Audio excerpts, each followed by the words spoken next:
శ్రీ గురుభ్యో నమ.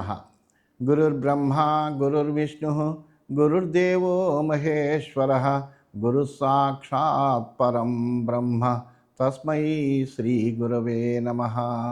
అస్మద్ గురుచరణ పాదారవిందాభ్యాం నమ. నిన్నటి మన మహాభారత ప్రస్థానంలో స్కంధోత్పత్తి జరిగింది. స్కంధోత్పత్తి అయిన తర్వాత స్కందుడు మహాబలాపరాక్రమవంతుడని తెలిసి అక్కడి నుంచి అతని యొక్క బలపరాక్రమాలు తెలుసుకున్న దేవతలందరూ కూడా మహానుభావ ఇంద్రుడి దగ్గరికి వెళ్ళి చెప్పారు, మహానుభావ నీకంటే అత్యంతమైన పరాక్రమవంతుడైనటువంటి వాడు ఇలా కనిపిస్తున్నాడు, అతన్ని ఉపేక్షిస్తే కనుక రేపొద్దున నిన్ను కూడా జయించి ఆయనే దేవేంద్రుడు అవుతాడు సుమా, అందువలన అతన్ని నిగ్రహించవలసిన అవసరం ఎంతైనా ఉంది అని చెప్పారు. అంటే కుర్రవాడయ్య బాలుడు, అతని మీద నేను పరాక్రమం చూపించడం ఏంటి, నేను వెళ్ళను అని అంటే వాళ్ళు అన్నారు అక్కడికి, నీ పరాక్రమాలు తగ్గుతున్నాయి, అందువల్ల ఇంక నువ్వు వెళ్ళనంటున్నావు, నువ్వు వెళ్ళినా కానీ స్కంధుడు చేతిలో ఓడిపోతావు అనేటువంటి భయం చేత వెళ్ళనంటున్నావు అని అన్నారు. ఈ విధంగా అన్న తర్వాత అతడి యొక్క పరాక్రమాన్ని తెలుసుకున్నటువంటి ఇంద్రుడు ఒకానొక రోజుని దేవతలందరితో కలిసి అతని మీదకి యుద్ధానికి వెళ్ళాడు. వెళితే ఆ స్కందుని యొక్క పరాక్రమానికి, ఆ స్కందుని యొక్క తేజస్సుకి కూడా దేవతల సైన్యం అంతా కూడా నిర్వీర్యమైపోయింది. ఆ సమయంలో దేవేంద్రుడి యొక్క వజ్రాయుధం ప్రయోగించాడు దేవేంద్రుడు. ఆ వజ్రాయుధం అతని యొక్క ఆ స్కంధుని యొక్క కుడి ప్రక్క భాగంలో పెద్ద గాయం చేసింది. దాంట్లోంచి ఒక అద్భుతమైనటువంటి వీరుడు ఉద్భవించాడు. వజ్రాయుధం అలాగా పడవడం చేత పుట్టాడు కాబట్టి వాడిని విశాఖుడు అన్నారు. అటువంటి ఆ విశాఖుడు ప్రళయాగ్నిలాగా మీదకు వస్తుంటే అప్పుడు చూసి ఇంద్రుడు ఈయన్ని జయించడం మన వల్ల కాదు అని తెలుసుకుని ఆయన్ని శరణ పొందాడు. అప్పుడు స్కందుడు ఆయనకి అభయం ఇవ్వడం అనేటువంటిది జరిగింది. ఈ వృత్తాంతం అంతా కూడా మార్కండేయ మహర్షి ఎంతో జిజ్ఞాస కలిగినటువంటి ధర్మరాజు అడిగినటువంటి ప్రశ్నకి సమాధానంగా చెబుతున్నాడు. పాండవులు, ధర్మరాజు అందరూ కూడా చాలా శ్రద్ధగా వింటున్నారు. మార్కండేయ మహర్షి ఇంకా చెప్తున్నాడు, స్కంధ పారిషదాన్ ఘోరాన్ శృణుష్వ అద్భుత దర్శనాన్ వజ్రప్రహారా స్కంధస్య జజ్ఞస్తత్ర కుమారకాః. ఓ ధర్మరాజా, ఇప్పుడు ఆ స్కంధుని అనుచర గుణాన్ని గురించి చెప్తాను విను. వాళ్ళు భయంకరులు, విలక్షణంగా ఉంటారు. వాళ్ళు ఇంద్రుడి యొక్క వజ్రాయుధం దెబ్బ తగిలిన తర్వాత ఆ కుమారుడి శరీరం నుంచి అనేకములైనటువంటి కుమార గ్రహాలన్నీ కూడా ఉద్భవించాయ్యా. ఏ హరంతి శిశూన్ జాతాన్ గర్భస్థాం చైవ దారుణాః వజ్రప్రహారాత్ కన్యాశ్చ జజ్ఞరేస్య మహాబలాః. క్రూర స్వభావం కలిగినటువంటి ఆ కుమార గ్రహాలన్నీ అప్పుడే పుట్టినటువంటి పిల్లల్ని, తల్లి కడుపులో ఉండేటువంటి శిశువుల్ని కూడా హరించగలవు. వజ్రప్రహారం వల్ల కుమారుడి యొక్క శరీరం నుండి మహాబలం కలిగినటువంటి కన్యలు కూడా ఆవిర్భవించారు. కుమారాస్తే విశాఖంచ పితృత్వే సమకల్పయన్ సభూత్వా భగవాన్ సంఖ్యే రక్షంశ్చాగముఖస్తథా మృతః కన్యాగణైః సర్వైః ఆత్మీయైః సహ పుత్రకైః మాతॄణాం ప్రేక్షమాణానాం భద్రశాఖశ్చ కౌశలః. ఆ కుమార గ్రహాలన్నీ కూడా ఆ కుమారుణ్ణి తమ తండ్రిని చేసుకున్నాయి. మేషముఖుడైనటువంటి ఆ కుమారుడు ఆ కన్యా సమూహంతో తన పుత్రులతో కూడి మాతృగణం చూస్తుండగా యుద్ధంలో తన పక్షం వారిని అందరినీ కూడా రక్షిస్తూ ఉంటాడు. అలా ఉండడం వల్ల ఆయన్ని భద్రశాఖుడు అన్నారు. ఆయనే భద్రశాఖుడు, కౌశలుడు అనేటువంటి పేర్లతో ప్రసిద్ధిని పొందాడు. తత కుమార పితరం స్కంధమాహుర్జనా భువి రుద్రమగ్నిముమాం స్వాహాం ప్రదేశేషు మహాబలాం యజంతి పుత్రకామాశ్చ పుత్రిణశ్చ సదా జనాః. అందువల్ల ఈ భూలోకంలో మనుషులందరూ కూడా ఈ స్కంధుడిని ఏమన్నారంటే కుమార గ్రహాల తండ్రి అని అన్నారు. పుత్రులు వివిధ ప్రాంతాల్లో ఉన్నటువంటి వాళ్ళు, పుత్రకాంక్ష కలిగినటువంటి వాళ్ళందరూ కూడా అగ్నిని, రుద్రుణ్ణి, స్వాహాస్వరూపురాలు బలిష్టైనటువంటి ఉమాదేవిని కూడా ఉపాసిస్తూ ఉంటారు. వాళ్ళందరూ కూడా యాస్తాస్త్వజనయత్ కన్యాః తపో నామ హుతాశనః కింకరోమీతి తాస్కంధం సంప్రాప్తాః సమభాషయన్. తపుడు అనేటువంటి అగ్ని కన్నటువంటి కన్యలందరూ కూడా స్కంధుని వద్దకు వచ్చి, బాబు మేము ఏం చెయ్యాలి అని అడిగారు. అప్పుడు వాళ్ళు చెబుతున్నారు, వాళ్ళు అంటున్నారు, కుమార్యః ఊచుః భవేమ సర్వలోకస్య మాతరో వయముత్తమాః ప్రసాదాత్ తవ పూజ్యాశ్చ ప్రియమేతత్ కురుష్వనః. మేము ఈ జగత్తుకంతటికి కూడా శ్రేష్టమైనటువంటి మాతరలం కావాలి. అటువంటి మాతలం కావాలి అంటే కనుక మీ దయ వలన మేము పూజలు అందుకుంటూ ఉండాలి. ఇది మా కోరిక, దీన్ని మీరు తీర్చాలి అని. సోబ్రవీద్ బాఢమిత్యేవం భవిష్యద్వం పృథగ్విదాః శివాశ్చైవ శివాశ్చైవ పునః పునరుదారధీః తతః సంకల్ప్య పుత్రత్వే స్కంధం మాతృగణోగమత్. అప్పుడు ఆ గొప్ప మనస్సు కలిగినటువంటి స్కంధులు, అలాగే మీరు అందరూ కూడా విడివిడిగా పూజింపదగినటువంటి మాతలుగా లోకమంతా కూడా భావిస్తూ ఉంటుంది. మీరు శివ అశివ అని 2 వర్గాలుగా అవుతారు అన్నాడు. ఆ తర్వాత స్కందుని తమ పుత్రుడిగా అంగీకరించి మాతృకులందరూ కూడా అక్కడి నుంచి వెళ్ళారు. కాకీచ హలిమా చైవ మాలిని బృంహత తథా ఆర్యా పలాల వైమిత్ర సప్తైత శిశుమాతరా. వాళ్ళు 7 శిశువులకి మాతలయ్యారు. వాళ్ళు ఎవరంటే కాకి, హలిమ, మాలిని, బృంహత, ఆర్య, పలాల, వైమిత్ర అనేటువంటి 7 కూడా శిశువులకు మాతలు. ఏతాసాం వీర్య సంపన్న శిశుర్నామాతి దారుణ స్కంధ ప్రాసాదజ పుత్ర లోహితాక్షో భయంకర. ఆ కుమారస్వామి అనుగ్రహం వల్ల వీళ్ళకి శిశువు అనేటువంటి పేరు కలిగినటువంటి మహాపరాక్రమవంతుడైనటువంటి పుత్రుడు ఒకటి కలిగాడు. ఆయన చాలా దారుణమైనటువంటి వాళ్ళు, ఎర్రటి కళ్ళు కలిగినటువంటి వాళ్ళు, లోహితాక్షుడు. ఏష వీరాష్టక ప్రోక్త స్కంధమాతృగణోద్భవ ఛాగవక్త్రేణ సహిత నవక పరికీర్చతే. ఈ శిశువులు మాతృగణాలు కలిపి మొత్తం 8 అవుతారు. వీళ్ళని వీరాష్టకం అంటారు. 7 మాతృగణాలు, శిశువు. వీళ్ళందరూ కలిపేటప్పటికి ఏమవుతారు? మొత్తం 8 అయ్యారు. వీళ్ళని వీరాష్టకం అంటారు. మేషముఖ స్కందంతో కలిపి వీళ్ళని మొత్తం వీరనవకం అని అంటారు. షష్టం ఛాగమయం వక్త్రం స్కందస్యేవేతి విద్ధితత్ షట్శిరోభ్యంతరం రాజన్ నిత్యం మాతృగణార్చితం. ఓ ధర్మరాజా, ఆ స్కందుని యొక్క 6వ ముఖం మేషముఖం అని తెలుసుకో. ఇది 6 ముఖాల మధ్యలో ఉంటుంది. మాతృగణం నిత్యము కూడా దాన్ని పూజిస్తూ ఉంటుంది. షణ్ణాంతు ప్రవరం తస్య శీర్షాణామిహ సిద్ధ్యతే శక్తిం ఏనా సృజద్దివ్యాం భద్రశాఖ ఇతి స్మః. ఆ స్కంధుడి 6 ముఖాల్లో కూడా దీన్ని మేషముఖాన్ని సర్వశ్రేష్టం అంటారు. ఆయన దివ్య శక్తిని సృష్టించాడు. అందువల్ల ఆయనకే భద్రశాఖుడు అనేటువంటి పేరు వచ్చింది.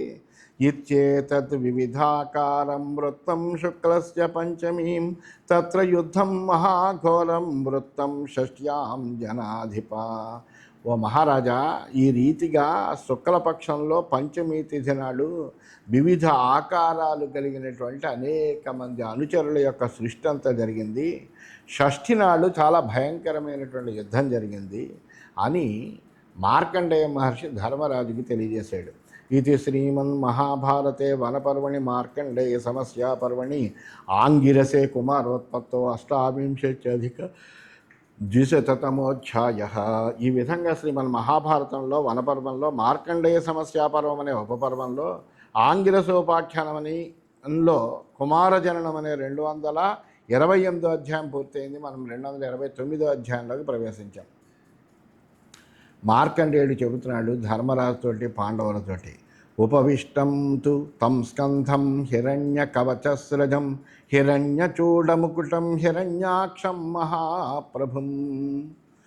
ఓ ధర్మరాజా, స్కంధుడు బంగారమయమైనటువంటి కవచాన్ని, స్వర్ణమాలికను, అలాగే బంగారు తురాయి కలిగినటువంటి కిరీటాన్ని ధరించి ఒక బ్రహ్మాండమైనటువంటి సుందరమైనటువంటి ఆసనం మీద కొలువుదీరున్నాడయ్యా. ఆయన కళ్ళ నుండి బంగారు వెలుగు బయటికి ప్రకాశింపబడుతోంది. ఆయన శరీరం నుండి ఒక గొప్ప తేజపుందం బయటపడుతోందయ్యా. ఆయన యొక్క తేజస్సు చాలా అమితంగా అక్కడంతా కూడా ప్రకాశమానంగా ఉంది. లోహితాంబర సంబీతం తీక్ష్ణదం శ్రమ్మనోరమం సర్వలక్షణ సంపన్నం త్రైలోక్యస్యాపి సుప్రియం. ఆయన అరుణవస్త్రం ధరించి ఉన్నాడు. ఆయన దంతాలు చాలా పదునుగా ఉన్నాయి. చక్కటి ఆకృతి, మంచి శుభలక్షణాలన్నీ ఉన్నాయి. అలా ఉన్నటువంటి ఆయన ముల్లోకాల్లో ఉండేటువంటి వాళ్ళందరికీ కూడా చాలా ఇష్టుడే ఉన్నాడు. తతస్థం వరదం శూరం యువానం వృష్టకుండలం అభజత్ పద్మరూపా శ్రీ స్వయమేవ శరీరిణి. అలా అంత అందంగా ఉన్నటువంటి అతన్ని ఎవరేమడిగినా కానీ అభయం ఇస్తున్నాడు. వరదాత అయినటువంటి వాడు, శూరుడు, యువకుడు, అందమైనటువంటి కొండరాలతో అలంకృతులై ఉన్నాడు. అటువంటి కార్తికేయుణ్ణి తామర పువ్వుతో సమానమైనటువంటి కాంతి కలిగినటువంటి లక్ష్మి సాకారయ్యి సేవిస్తుంది. ఆమె ఒక ఆకృతిని పొంది సేవ చేస్తుంది. శ్రియాజుష్ట పృథుయశా సకుమారవరస్తదా నిషణ్ణో దృశ్యతే భూతై పౌర్ణమాస్యాం యథాశశి. అంత తేజస్సుతో కూర్చున్నటువంటి వాడే అక్కడ కూర్చున్నటువంటి ఆయన ఆ సుందరమైనటువంటి ఆ కుమారస్వామిని ఆ సమయంలో సమస్తములైనటువంటి ప్రాణులు కూడా ఒక పున్నమి చంద్రుడిలా చూశారట. అంత చక్కగా మనోహరమైనటువంటి రూపంతో ఉన్నాడు ఆయన. అలా చూశారు వాళ్ళందరూ.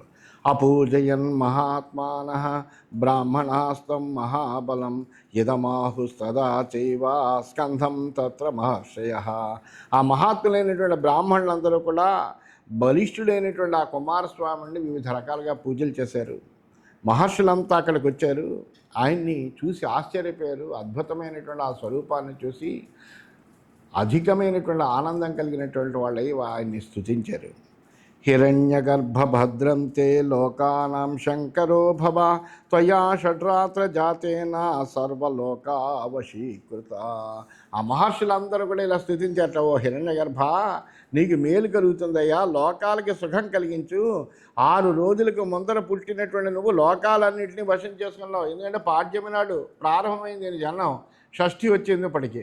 ఈ 6 రోజుల్లోనూ కూడా ఇతడు ఏం చేశాడంటే లోకాలన్నీ కూడా తన వశంలోకి తెచ్చేసుకున్నాడు. ఎందుకంటే దేవేంద్రుడిని సైతము తన వశంలోకి తెచ్చుకోగలిగాడు. అందువలన లోకాలన్నీ కూడా నీ వశం తెచ్చుకున్నావు.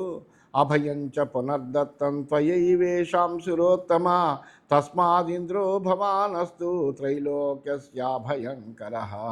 నువ్వే అన్ని లోకాలకి కూడా అభయాన్ని ఇచ్చినటువంటి వాడు నువ్వే కాబట్టి నువ్వే ఈరోజు ఇంద్ర పదవిని అధిష్ఠించి ముల్లోకాలని భయాన్ని నుంచి పారద్రోళవయ్యా, పరిపాలన చెయ్యి అని అడిగారట. అప్పుడు స్కందుడు అంటున్నాడు, కిమింద్రాహ సర్వలోకానాం కరోతి తపోధనాః కథం దేవగణాశ్చైవ పాతి నిత్యం సురేశ్వర. ఓ తపోధనులారా, ఈ ఇంద్రుడు ఈ పదవిలో ఉండి లోకాలన్నిటికీ ఏం మేలు చేస్తూ ఉంటాడు?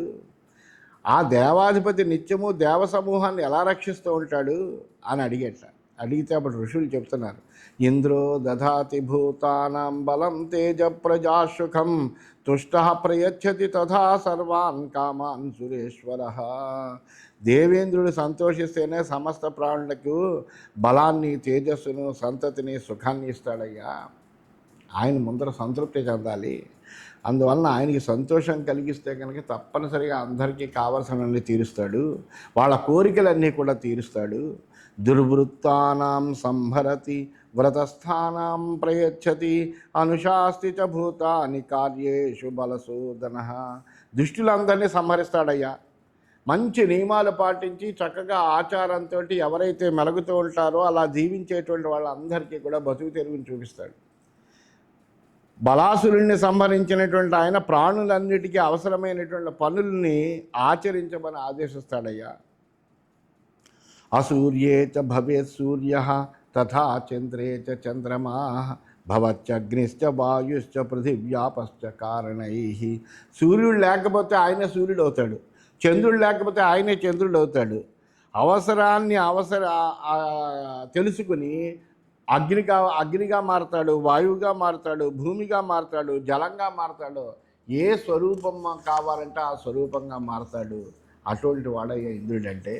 ఏతదింద్రేణ కర్తవ్యం ఇంద్రేహి విపులం బలం త్వంచ వీరబలీ శ్రేష్ఠ తస్మాదింద్రో భవస్వన. ఇంద్రుడంటే ఆయన యొక్క కార్యక్రమాలు ఏమిటి అంటే ఇవన్నీ కూడా చేయగలిగినటువంటి వాడిని ఇంద్రుడు అంటారు.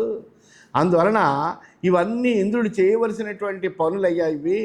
ఆయన మహాబలశాలి కాబట్టి నువ్వే ఇంద్రుడివి కావాలి, నువ్వు అందరులకు శ్రేష్ఠుడైనటువంటి వాడవయ్యా అని చెప్పాడు. అప్పుడు ఆ ఇంద్రుడు అంటున్నాడు, భవస్వేంద్రో మహాబాహో సర్వేషాం న సుఖావహ అభిషిచ్యస్వ చైవాద్య ప్రాప్తరూపోసి సత్తమా. ఇంద్రుడు ఈ విధంగా అంటున్నాడు అప్పుడు, ఓ మహాభుజ, నువ్వే ఇంద్రుడు అయ్యి మా అందరికీ సంతోషాన్ని కలిగించవయ్యా. మహాత్మ, నువ్వే ఈ పదవికి అన్ని విధాల యోగ్యుడైనటువంటి వాడువు. ఈ ఇంద్ర పదవికి కావలసినటువంటి అర్హతలు ఏమన్నా ఉన్నాయి అంటే అవి నీకే ఉన్నాయ్యా. అందువలన నువ్వే ఈ పదవిలో పట్టాభిషిక్తుడు కావాలి అని చెప్పాడు. అప్పుడు స్కందుడు అంటున్నాడు, షాధిత్వమేవ త్రైలోక్యం అవ్యగ్రో విజయే రతః అహంతే కింకర శక్ర నమమే ఇంద్రత్వమీప్సితం. వెంటనే ఆయన కుమారస్వామి చెప్పాడు, మహానుభావ ఇంద్ర, నువ్వు చాలా శ్రద్ధగా విని నేను చెప్పేటువంటి విషయము, ఈ ముల్లోకాల్ని నువ్వే పాలించు, నీ ఇంద్ర పదవిని నువ్వే రక్షించుకో, విజయాసక్తుడు అవు, నీకు నేను సేవకుడిగా ఉంటాను, నీకు కావలసినటువంటి సహాయం అంతా కూడా ఏం కావాలంటే అది నన్ను అడుగు, నేను చేస్తాను, కానీ ఇంద్ర పదవిలో నువ్వే ఉండవయ్యా, నాకు ఈ ఇంద్ర పదవి మీద ఏమాత్రము కాంక్ష లేదు అని ఆ కుమారస్వామి చెప్పాడు. బలం తవాద్భుతం వీరత్వం దేవానామరీంజి అవజ్ఞాస్యంతి మాం లోకాః వీర్యేణ తవ విస్మితాః ఇంద్రత్వే తు స్థితం వీరా బలహీనం పరాజితం ఆవయోశ్చ మిథో భేదే ప్రేతిష్యంత్యతంద్రితాః. ఇంద్రుడు చెప్తున్నాడు, ఓ వీరశ్రేష్ఠ, నీ బలం చాలా అత్యద్భుతమైనటువంటిదయ్యా, కనుక నువ్వే ఈ దేవశత్రువులన్నీ కూడా జయించవలసింది. నీ చేతిలో ఓడిపోవడం చేత నేను దుర్బలుణ్ణి అనేటువంటి విషయం నాకు అర్థమైంది. నీ బలానికి ఆశ్చర్యపడి లోకులందరూ కూడా నన్ను గేలి చేస్తారు. నేను ఇంద్ర పదవిలో ఉన్నా కానీ మాకు పరాజయం అనేటువంటిది తప్పదు. మన మధ్య భేదం కలిగించాలని ఇతరులు చాలా జాగ్రత్తగా ప్రయత్నం చేస్తూ ఉంటారు. అందువలన భేదితే చ త్వయి విభో లోకో ద్వైధముపేష్యతి ద్విధా భూతేషు లోకేషు నిశ్చితేష్వావయోస్తథా విగ్రహ సంప్రవర్తేత భూతభేదాన్ మహాబలః తత్ర త్వం మాం రణే తాత యథా శ్రద్ధం విజేష్యసి తస్మాదింద్రో భవానేవ భవితా మా విచారయ. నీలో భేదం ఏర్పడితే ఈ లోకమంతా రెండుగా చీలిపోతుంది. వెంటనే మన మధ్య యుద్ధం కూడా ప్రారంభమవుతుంది. ఆ యుద్ధంలో నువ్వే తప్పక జయిస్తావు అని నాకు దృఢమైనటువంటి విశ్వాసం కూడా ఉంది. కాబట్టి నేను కాదయ్యా ఇంద్రుడిని, నువ్వే అవ్వాలి. ఈ విషయంలో ఇంకో రకంగా ఆలోచించకు, ఎందుకంటే నాకంటే బలపరాక్రమం కలిగినటువంటి వాడు, నీ పరాక్రమం ముందర నేను ఓడిపోయినటువంటి వాడిని. అందువల్ల నేను ఇంద్ర పదవిలో ఉండడానికి నాకు ఏ విధమైనటువంటి అర్హత లేదు. నువ్వు ఉండగా నేను ఇంద్ర పదవిలో ఒకవేళ ఉన్నా కానీ మన మధ్య భేదాన్ని కల్పిస్తారు అందరూ కూడాను.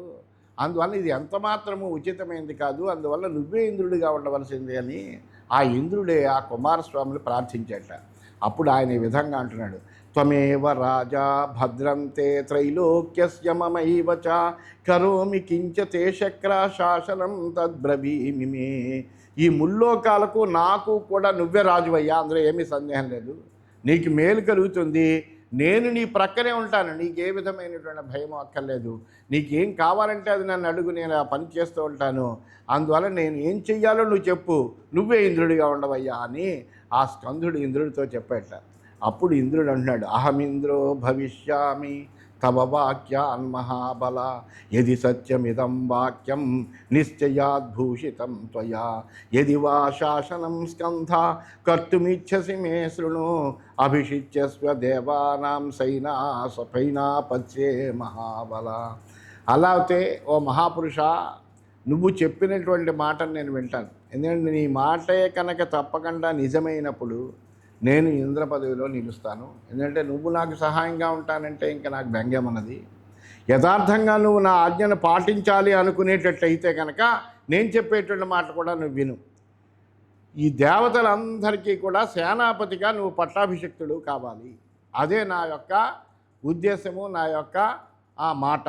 అందువలన ఆ మాట నువ్వు వినాలి అని స్కందుడిని ప్రార్థించాడు.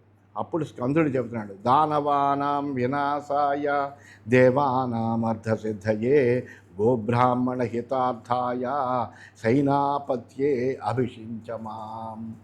ఆయనకి అభయం ఇచ్చాడు. నీవు చెప్పినటువంటి మాట నేను వింటాను అని అన్నాడు. అందువల్ల ఆ ఇంద్రుడు చెప్పినటువంటి మాటని ఆ స్కందుడు విన్నాడు. ఈ రాక్షసులందరూ కూడా నాశనం కావడానికి, దేవతల యొక్క కార్యాలన్నీ కూడా సిద్ధించడానికి, గోవులకు బ్రాహ్మణులకు మేలు కలగడానికి తప్పనిసరిగా నన్ను దేవసేనాపతిగా అభిషేకించవయ్యా అని చెప్పాడు.